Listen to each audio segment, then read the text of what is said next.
Merci à la maman pour cette leçon d'empathie. Dans l'épisode précédent, nous avons répondu à la question « L'empathie, est-ce que ça s'apprend ?» Daniel Goleman parlait de radar social pour décrire cette capacité à se connecter à l'émotion et aux besoins de l'autre. Ce qui nous connecte tous, quelle que soit la nature de l'interaction, est sans aucun doute l'empathie. Bonjour, bienvenue dans le 10e épisode de Keep in High Touch, la série de Téléperformance Académie Tunisie dédiée à l'intelligence émotionnelle dans le monde de la relation client. J'ai eu la chance de faire plusieurs safaris en Afrique et il y a un animal qui m'a vraiment marqué.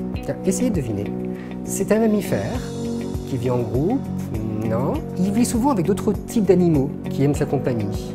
Certains ont trouvé, je pense. C'est l'animal qui a le plus grand cœur et qui a des longs membres, qui voit très loin. Ouais, c'est bien la girafe. Pourquoi est-ce que je vous parle de girafe alors que la question du jour est « Doit-on communiquer ses émotions ou sur ses émotions ?» J'espère que Nour pourra répondre à la question.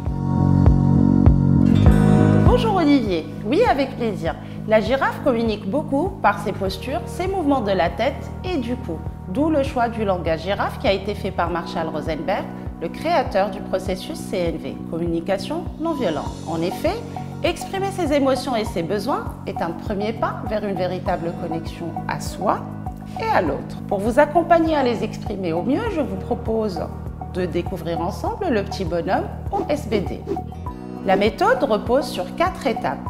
Observer les faits, exprimer son émotion, exprimer son besoin et faire une demande pour répondre à son besoin. Admettons que je rentre à la maison, je m'aperçois que les jouets de mon enfant sont jetés sur le tapis du salon. Pour appliquer cette démarche, je lui dis « Tes jouets sont jetés sur le tapis du salon, je me sens contrariée, j'ai besoin d'aide dans l'entretien de la maison, serais-tu d'accord, s'il te plaît, pour les ranger ?» Voici quelques détails pour vous aider à l'appliquer.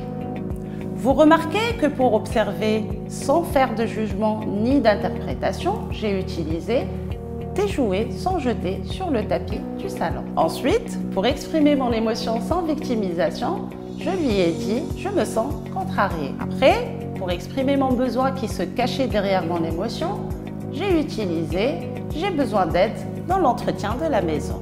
Et au final, je fais ma demande qui répond à mon besoin en lui disant « serais-tu d'accord pour ranger tes jouets, s'il te plaît ?» Rappelons-nous de la question d'Olivier. Communiquer ses émotions ou communiquer sur ses émotions? La réponse, c'est communiquer sur ses émotions.